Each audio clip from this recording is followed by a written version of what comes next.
Imagine a quiet town somewhere in Louisiana in the spring of 1873. The warm sun casts long shadows over the rolling hills with a chilly atmosphere, and the Colfax courthouse stands as a pillar of hope for a community that's eager to redefine its future. But instead of hope, that spring would bring unimaginable tragedy, a day filled with bloodshed that would expose the depth of racial prejudice and political tensions in post-Civil War America. This is the story of a harrowing episode that left over 100 black men dead, forever etching its name into the annals of American history as one of the darkest moments of Reconstruction. This is the story of the Colfax Massacre. The Colfax Massacre is not just a story of violence and loss, but one of power, resistance, and the lengths to which some were willing to go just to maintain a racial hierarchy. This event occurred during a period when the country was struggling with the aftermath of the Civil War. They were trying to rebuild its physical infrastructure and also its social and political fabric. The massacre was not an isolated incident, but a grim reflection of the hostility and violence that was posed against Black Americans in pursuit of equality and participation in the democratic process. You may be asking, why does this story matter? Because it exposes how fragile democracy is when met with systemic racism and unchecked violence. The Colfax Massacre reminds us of the extent some societies were willing to truncate the progress that was made during the Reconstruction era. This narrative shows that freedom came at a very high price for Black Americans, and the enduring struggle for justice and equality that is still felt today. In this video, we will dive into the depth of the events that led to the massacre, the horrifying violence that played out, and the lasting consequences that influenced American history. The broader context of Reconstruction was a period filled with promise yet marred by conflict. The Reconstruction era was a time of great hope for many, especially the Black population that was newly set free. The United States promised a new era of liberty and equality with the abolition of slavery and the passage of the 13th, 14th, and 15th Amendments. But these promises saw an extremely fierce resistance from those who refused to abandon the old order. In Louisiana, similar to many southern states, the battle for power became a violent struggle, where Black Americans often bore the consequences of the violence. Colfax was a small town in Grant Parish, Louisiana, which became the focal point of this struggle. It was here that tensions over a contested gubernatorial election and local political disputes reached a boiling point. Black citizens became eager to protect their hard-won rights and assert their role in governance. They took a stand by occupying the Colfax courthouse. Their courage attracted brutal opposition from white supremacist militias, who saw their actions as a threat to the established social order. On April 13, 1873, the standoff at the courthouse culminated in an orgy of violence that shocked the nation. Armed white militias launched a strategic attack on the Black defenders, overpowering them with superior firepower and larger numbers. What began as a siege turned into a massacre in a split second, with many Black men being executed even after they had surrendered. The aftermath was so devastating as bodies were lying across the courthouse grounds, and the surviving Black community was left under a terrible attack. Despite the intensity of the violence, justice was difficult to attain. The federal government's response to the massacre, or lack of response, exposed the extent of Reconstruction policies and set a dangerous footprint. The Supreme Court's eventual ruling in United States v. Cruikshank undermined federal efforts to protect Black citizens, emboldening white supremacists, and setting the ground ready for the Jim Crow era. Before we proceed further to unravel the story of the Colfax Massacre, we will first expose the uncomfortable truths about America's past and reflect on its consequences today. Stay with us. Let's uncover the tragic events of 1873 and the lessons they hold for our collective future. The period after the Civil War, known as Reconstruction, was a time of monumental change and unrelenting tension.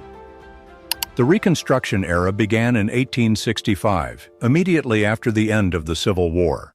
It was a time when the United States was reeling from the devastation of war and sought to rebuild itself not just physically, but also socially and politically. The intent of this effort was the integration of millions of newly freed Black individuals into American society as equal citizens. The 13th Amendment abolished slavery. The 14th granted citizenship to anyone born in the United States, and the 15th ensured that race could not be used as a barrier to voting. For Black Americans, Reconstruction stood as a beacon of hope. Some schools and churches flourished in Black communities, and many former slaves leveraged their newfound rights to vote, run for office, and own land. These gains were met with violent opposition from many white Southerners who perceived these changes as a major threat to their social and economic dominance. Those who stuck to the racist ideologies of the pre-Civil War South could not tolerate the very idea of Black Americans participating in governance. Louisiana, having a unique cultural and political history, became a major benefactor of the Reconstruction conflict. The state's economy, which was heavily reliant on agriculture and enslaved labor before the war, was in shambles. The political landscape was equally fraught with Republicans, many of whom were Black or allied with Black voters facing off against Democrats determined to restore white supremacy. In 1872, Louisiana's gubernatorial election became a point of ignition for these tensions. Both the Republican and Democratic candidates claimed victory, which led to a bitter struggle for power that became consequential across the state. This contested election became a representation of the broader national struggle over the future of Reconstruction and the rights of Black Americans. Grant Parish, a city where the town of Colfax is located, was created during the Reconstruction era to provide a political foothold for newly freed Black voters.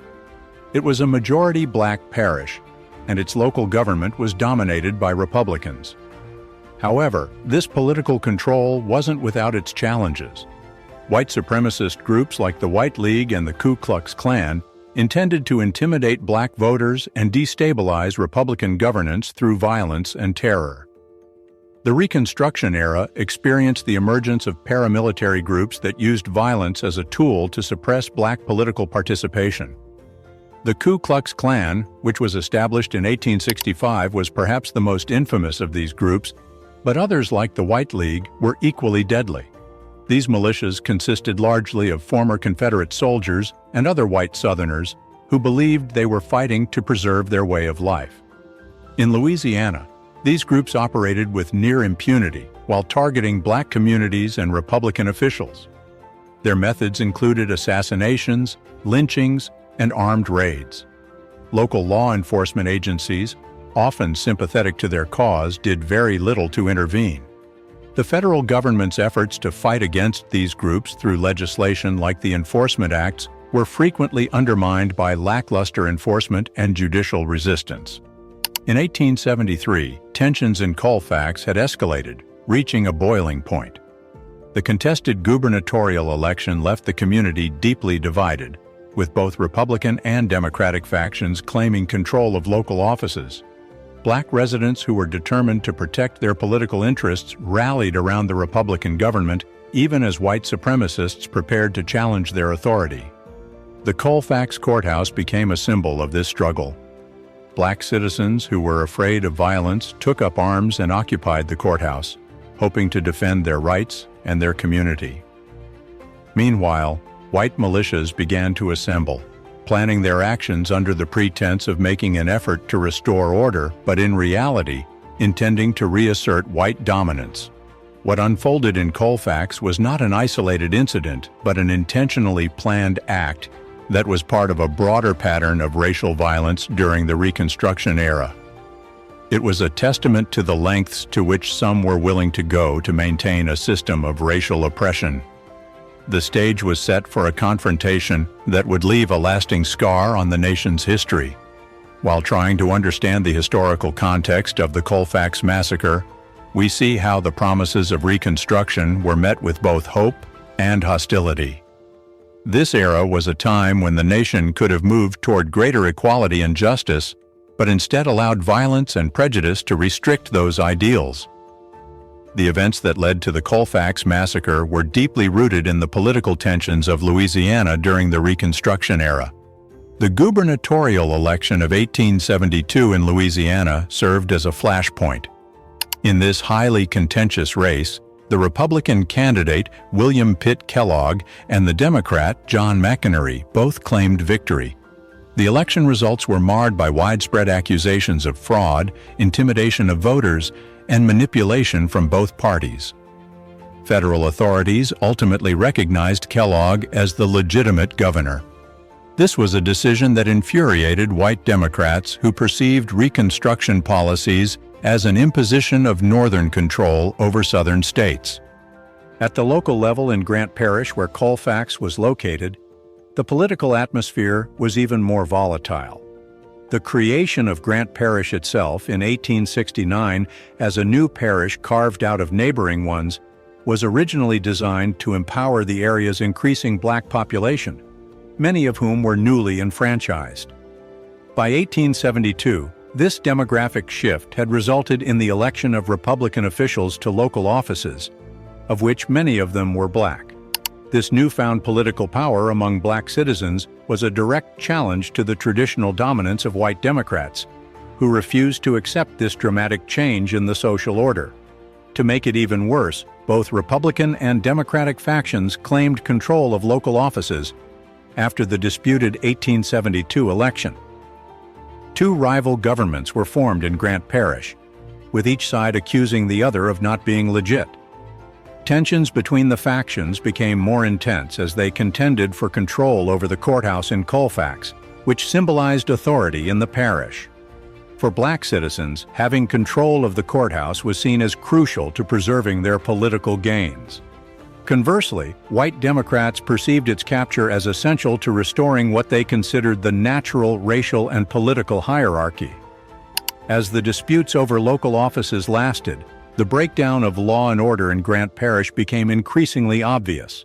The lack of a clear governing authority created a power vacuum that aggravated the existing tensions. Rumors of violence and retribution began to spread on both sides, creating a cycle of fear and mistrust. Black residents who were aware of the history of white violence against their communities began to organize to defend themselves. Meanwhile, white Democrats in the area turned to paramilitary groups like the White League to assert their dominance through intimidation and force. During the early 1873, the situation in Colfax had gotten to a peak. Both Republican and Democratic factions armed themselves, and random acts of violence and intimidation became a norm. White militia, who were backed by the tacit support of local Democratic leaders and the broader white community, began to mobilize in earnest. For black citizens who had seen federal troops withdrawn from much of Louisiana, the looming threat of unchecked white violence was both terrifying and also familiar. In March 1873, black citizens who became afraid that their elected officials would be forcibly removed from office decided to take a stand. Under the leadership of William Ward, a black militia captain and Union Army veteran occupied the Colfax courthouse. This move was a defensive measure and a statement of resistance against the escalating attempts by white Democrats to undermine their political rights.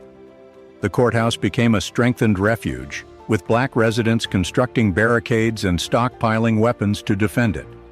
Families from surrounding areas sought shelter within its walls, believing it to be the safest place in the face of rising hostilities. For many, the courthouse symbolized the fragile hope of Reconstruction and the possibility of a future free from white domination.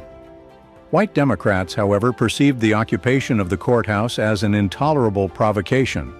They painted it as an unlawful rebellion that needed to be crushed to restore order in the parish.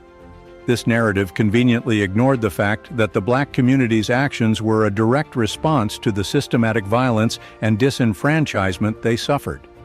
As news of the courthouse occupation spread widely, white supremacist militias from neighboring parishes began to converge on Colfax. These groups were composed of former Confederate soldiers, members of the Ku Klux Klan, and local men who were motivated by a desire to reassert white control. They were heavily armed with access to rifles, pistols, and even small cannons.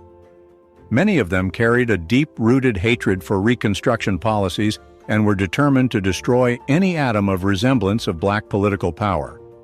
White leaders like Christopher Columbus Nash, who was a former Confederate officer and a leading Democratic figure in Grant Parish, played a pivotal role in organizing the militia. Nash and his allies issued calls to arms, rallying white men to join their cause under the pretense of restoring law and order.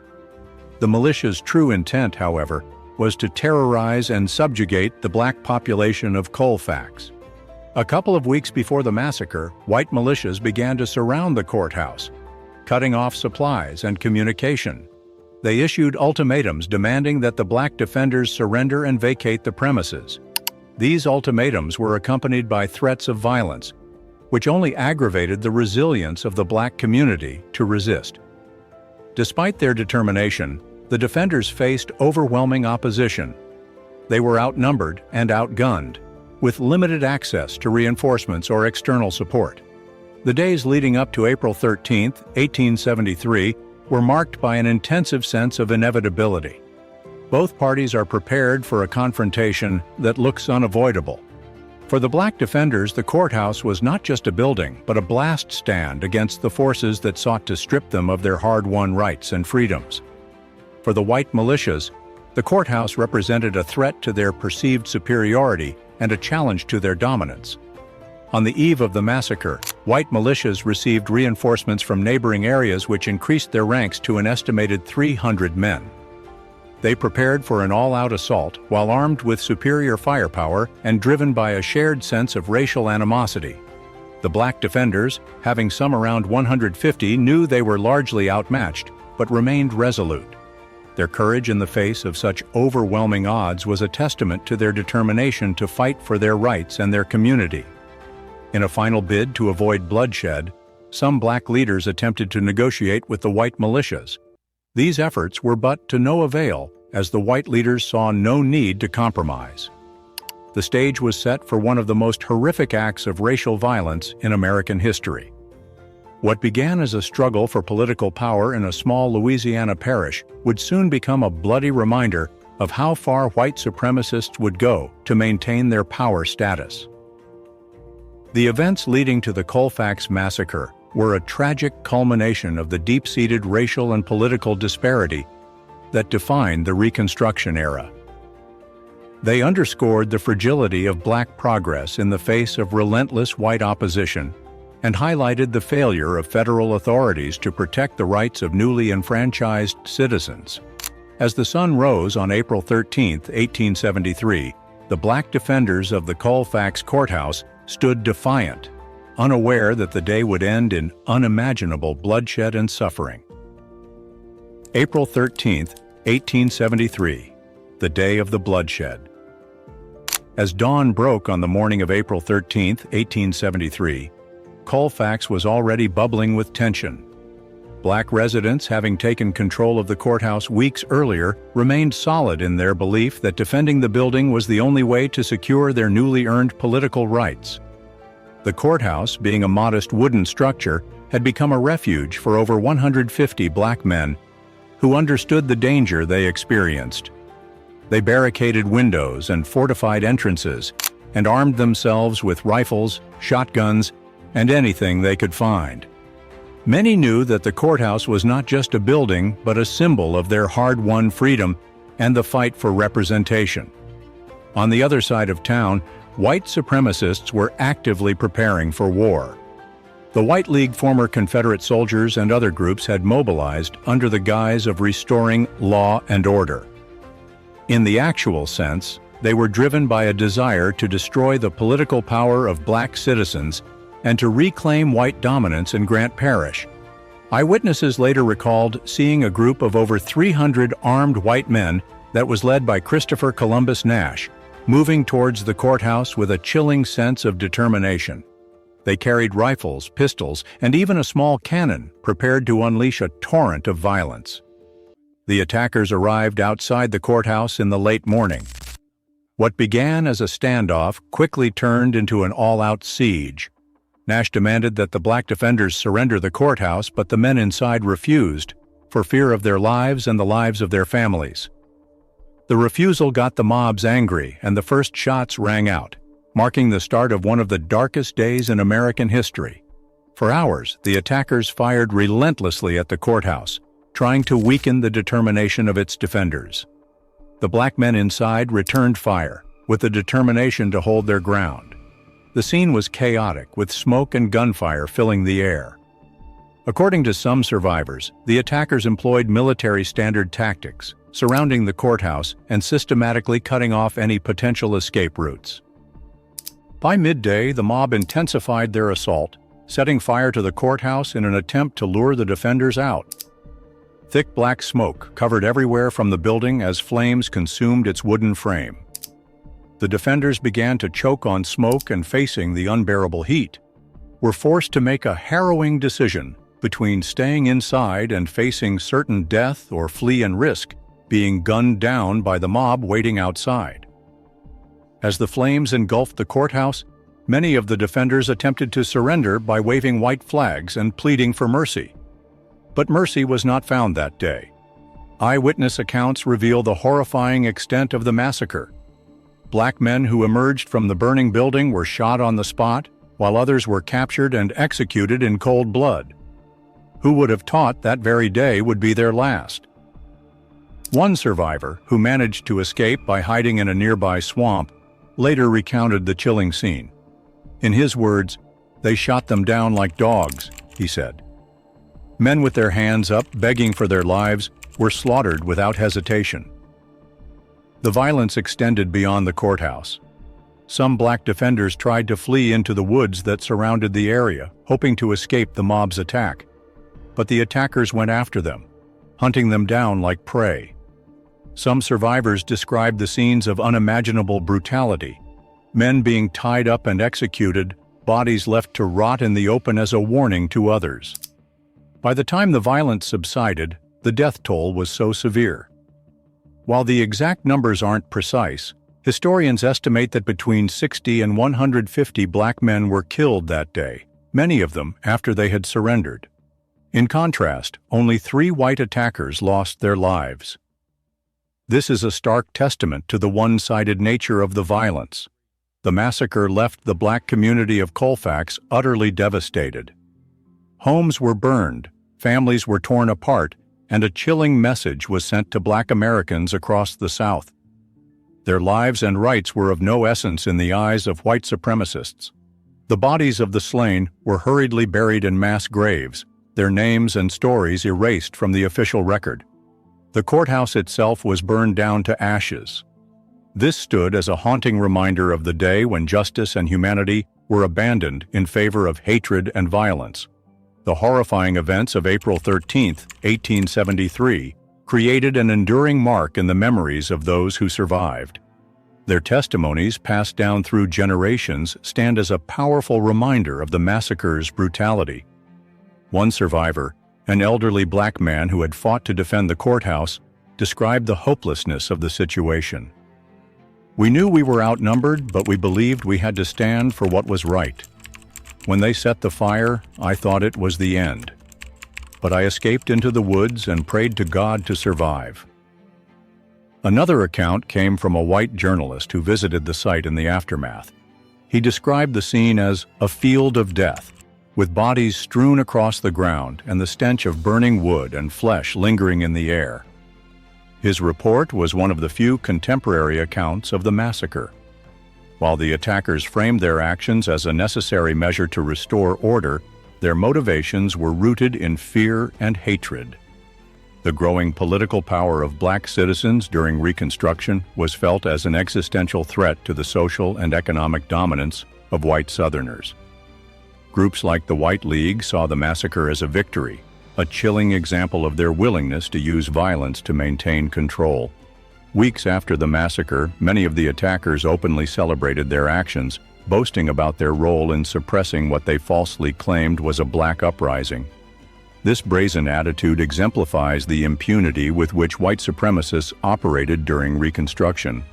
The Colfax Massacre was not just a loss of life, but was an assault on the very ideals of democracy and equality.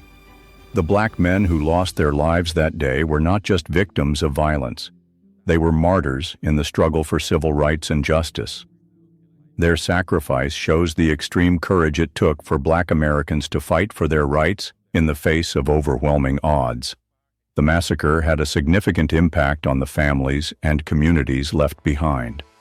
Widows mourned their husbands, children grew up without fathers, and an entire generation of Black citizens was left to struggle with the trauma of that day.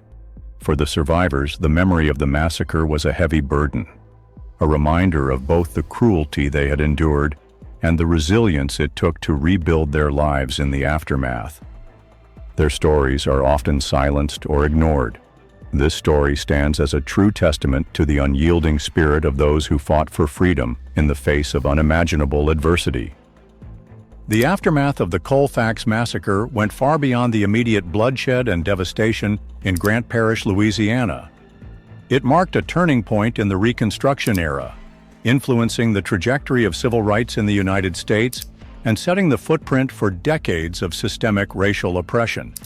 In the immediate aftermath of the massacre, the federal government's response was very loose. Despite the blatant and intense nature of the violence, federal officials were unable to bring the perpetrators to justice. The Reconstruction Acts and the Enforcement Acts of the early 1870s had provided mechanisms to fight against racial violence and suppress the activities of groups like the Ku Klux Klan. Yet these tools proved inadequate when applied to the events in Colfax. After the massacre, federal authorities initially arrested about 97 white men suspected of playing a role in the attack. However, local white communities rallied to protect the accused, employing methods like intimidation and legal maneuvers to overshadow the judicial process. In the deeply racist climate of the time, local juries who were more dominant with white men were unlikely to convict their peers for crimes against Black citizens. This left federal courts as the only plausible avenue for justice. In 1874, a grand jury indicted several individuals under the Enforcement Acts, specifically targeting violations of the civil rights of Black citizens. The defendants included members of the White League, a white supremacist militia that had orchestrated a major part of the violence. Prosecutors argued that the massacre represented a deliberate attempt to suppress Black political power through terror and murder. Despite the clarity of the evidence, the trial faced significant challenges. The defense lawyers framed the case as an issue of state sovereignty, arguing that the federal government had no jurisdiction over what they deemed a local matter. This argument resonated with many white Americans who perceived Reconstruction-era federal interventions as overreach. After protracted legal battles, the case reached the climax in the Supreme Court decision United States v. Cruikshank in 1876. The Supreme Court's ruling in United States v. Cruikshank was a critical moment in the history of Reconstruction-era civil rights protections. Writing for the majority, Chief Justice Morrison Waite overturned the convictions of 3 men who were involved in the massacre, arguing that the federal government lacked the authority to prosecute individuals for civil rights violations unless the state itself was complicit. A narrow interpretation of federal power was that the court held that the 14th Amendment only prohibited actions by state governments, not private individuals or groups. As a result, crimes committed by private citizens, even those as vicious as the Colfax Massacre, were deemed beyond the scope of federal enforcement unless explicitly sanctioned by state authorities. The decision significantly demoralized the Enforcement Acts, which had been enacted to curb racial violence and protect Black voters. By limiting federal jurisdiction, the court effectively stripped the government of its ability to address the widespread racial terrorism that occurred throughout the South. This ruling reinforced the notion that civil rights protections were primarily the responsibility of individual states. In the post-Reconstruction South, where white supremacist governments controlled most state legislatures, this almost led to the abandonment of Black citizens by the federal government. The Cruikshank decision intensified white supremacist groups across the South, sending a clear message that they could act with impunity. It also marked a critical turning point in the retreat from Reconstruction. This ruling paved the way for the rise of Jim Crow laws, institutionalized racial segregation, and the disenfranchisement of Black Americans by undermining federal authority to enforce civil rights. The Colfax Massacre and its legal aftermath exposed the federal government's diminutive commitment to Reconstruction ideals. In the early 1870s, the Grant administration had taken a relatively aggressive approach against white supremacist violence, deploying federal troops to suppress the Ku Klux Klan and enforce civil rights legislation. However, during the mid-1870s, political will for Reconstruction was rapidly wiped away. The economic depression of 1873, which is also known as the Panic of 1873, shifted national priorities away from civil rights and toward economic recovery. Northern politicians who were weary of the political costs of Reconstruction began to advocate for a policy of conciliation with Southern whites.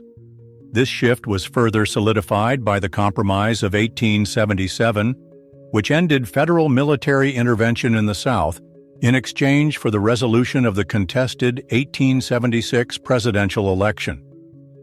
Southern states embarked on a systematic campaign to disenfranchise Black voters and institutionalize racial segregation with federal troops withdrawn and Reconstruction policies effectively abandoned. Poll taxes, literacy tests, and grandfather clauses became common tools for suppressing Blacks from participating in politics.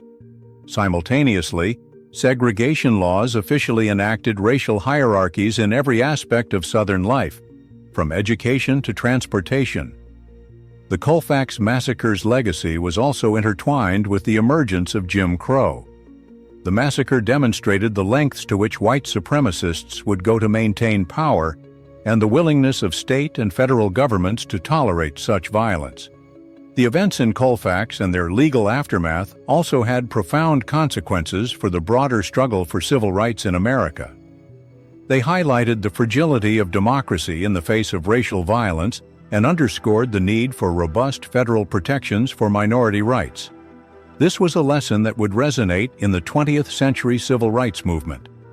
The failure to secure justice for the victims of the Colfax Massacre stands as a warning about the dangers of prioritizing political expediency over moral principles.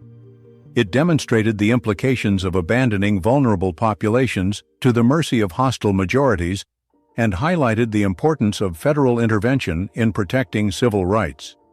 Its legacy also highlights the enduring challenges of racial reconciliation and justice in America.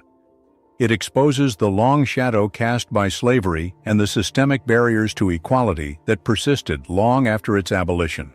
The Colfax Massacre is one of the most outrageous yet undertaught events in the history of America. For so many decades, the details of the massacre were deliberately cut short or entirely erased from public discourse. This historical neglect was not done by accident, but a well-calculated effort by local and state officials, white supremacists, and sympathetic historians who sought to erase the truth about what happened on April 13, 1873. During the immediate aftermath of the massacre, local newspapers that were largely controlled by Democrats and white supremacist sympathizers framed the event as a race riot. This narrative implied that the violence was equally orchestrated by Black citizens and white attackers, thereby hiding the premeditated slaughter that was carried out by the white militias. The term riot was used strategically to downplay the systematic targeting of Black citizens and to shift blame onto the victims. This framing lasted for decades, influencing public understanding of the event. In Louisiana, state and local governments also contributed to this erasure by refusing to memorialize the massacre or include it in educational curricula. Public records about the incident were incomplete, and surviving Black citizens were often too intimidated to speak openly about their experiences. The perpetrators were backed by the legal system's failure to prosecute them and celebrated their actions as a victory against Reconstruction efforts. This act reinforces the culture of silence. Even in academia, the Colfax Massacre was widely overlooked. For a significant part of the 20th century, historians turned blind eyes or marginalized the event, often succumbing to the lost cause narrative that romanticized the Confederacy and demonized Reconstruction. This omission fostered ignorance about the intensity of the violence and its implications for racial justice in America. The rediscovery of the Colfax Massacre's history began with the civil rights movement of the 1960s and 1970s. Scholars dedicated those periods to uncovering the truths of racial violence during Reconstruction. They began to examine the event, framing it not as a riot but as a massacre. This was an act of racial terrorism. Among these scholars was historian Eric Foner, whose work on Reconstruction highlighted the massacre as a turning point in the federal government's retreat from enforcing civil rights. In the late 20th and early 21st centuries, local activists and descendants of the massacre's victims started pushing for greater recognition of the event. They made efforts towards preserving the few remaining artifacts and oral histories tied to the massacre and organizing memorials to honor the victims. Despite these efforts, rigid resistance persisted, especially from those who viewed acknowledgement of the massacre as an attack on their ancestors or regional heritage. The introduction of digital archives and platforms has significantly helped in bringing the Colfax Massacre to light. Social media campaigns, podcasts, and documentaries have increased awareness of this occurrence. This ensures that a new generation understands the event's historical significance. Organizations like the Equal Justice Initiative have included the massacre in their broader narratives of racial violence in America, connecting it to other atrocities like lynchings and the suppression of voting rights. The Colfax Massacre is a lens through which we can see ongoing racial and political tensions in the United States. The massacre was a display of the lengths to which white supremacist groups would go to maintain their power and suppress blacks from participating in political activities. These dynamics still exist today as voter suppression, racially motivated violence, and systemic inequality continue to plague American society. The massacre also highlights the dangers of historical denial and the importance of confronting uncomfortable truths. By silencing history, society risks promoting the same injustices it seeks to overcome. One of the most powerful lessons from the Colfax Massacre is how fragile democracy can be when justice is compromised. Reconstruction represented a moment of profound possibility, a time when the United States could have truly redefined itself as a multiracial democracy. Instead, the violent resistance displayed by the Colfax Massacre revealed how deeply entrenched racism and inequality were.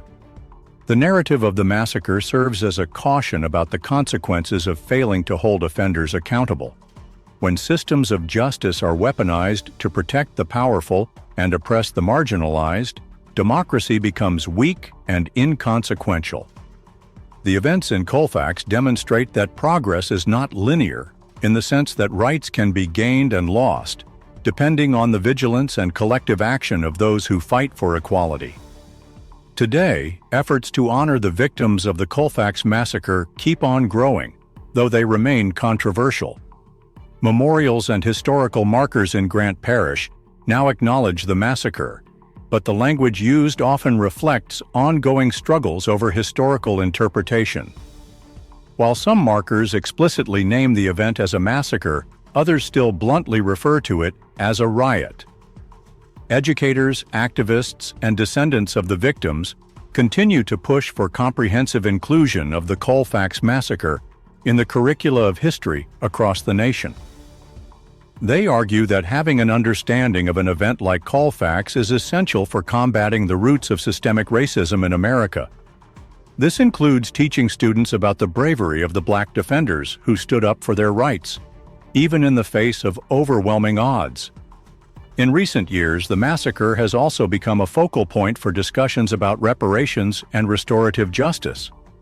Advocates argue that acknowledging and addressing historical injustices like Colfax is necessary for building a more equitable future. Not only memorializing the victims, but also exposing and fighting against the systemic issues that promote racial disparities today.